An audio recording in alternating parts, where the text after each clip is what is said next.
محکمہ food authority Punjab کی ناکامی، صوبے بھر کی طرح لاہور شہر میں بھی جگہ جگہ مضر صحت پانی کی فروخت جاری ہے۔ عوام کو پینے کے صاف پانی کی فراہمی اور گھناؤنے کاروبار کو روکنے میں پنجاب فوڈ اتھارٹی بالکل بے بس دکھائی دے رہی ہے۔ دیکھتے ہیں ملک مشتاق کی یہ رپورٹ۔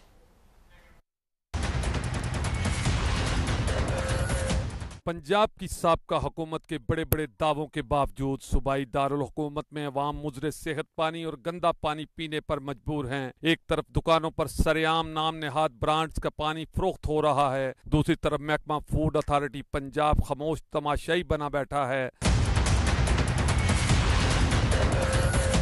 خریداروں کا کہنا ہے کہ اگر پانی مضر صحت ہے تو اس پر پابندی کیوں نہیں لگائی جا رہی؟ محکمہ فوڈ اتھارٹی نے کیوں چپ سادھ رکھی ہے؟ کچھ بھی نہیں ہے، آپ کو پتہ ہے پہلی بات ہے پاکستان ہے، یہاں پر وہ آتے ہیں، ٹھیک ہے، اپنی جیب گرم کرتے ہیں، انہیں پیسے جتنے بھی دو وہ رکھ لیتے ہیں۔ یہاں ہماری مجبوری ہے، ان لوگوں سے ہم نے پانی لینا، یہ ان کی مجبوری نہیں ہے، ان کو محکمہ فوڈ کا کام ہے، اچھی یہاں پہ چیز ڈسپلے کری ہو، اپنا ڈسٹریبیوشن کی جائے۔ دکانداروں کا کہنا ہے کہ محکمہ فوڈ اتھارٹی کے اہلکار دھندے کو روکنے کی بجائے اپنا حصہ وصول کر کے چلتے بنتے ہیں۔ ایک دو دکانوں پر نہیں بلکہ لاہور بھر میں مضر صحت پانی کی فروخت کا سلسلہ جاری ہے۔ کومری والے ہمیں جو ڈاکومنٹ انہوں نے دیے ہوئے ہیں ہمیں، ٹھیک ہے کہ یہ پاس ہے، ٹھیک ہے، لیکن یہ ہمیں نہیں پتا کہ یہ پاس ہے کہ نہیں ہے۔ ڈاکومنٹ میرے پاس ہیں، آپ کو میں پروف دیتا ہوں۔ کئی دکانداروں نے مضر صحت پانی کی فروخت کے دھندے کا دفاع کرتے ہوئے 7 نیوز کو جعلی کاغذات بھی پیش کیے۔ شہریوں کو بہتر صحت کی فراہمی ریاستی ذمہ داری ہے۔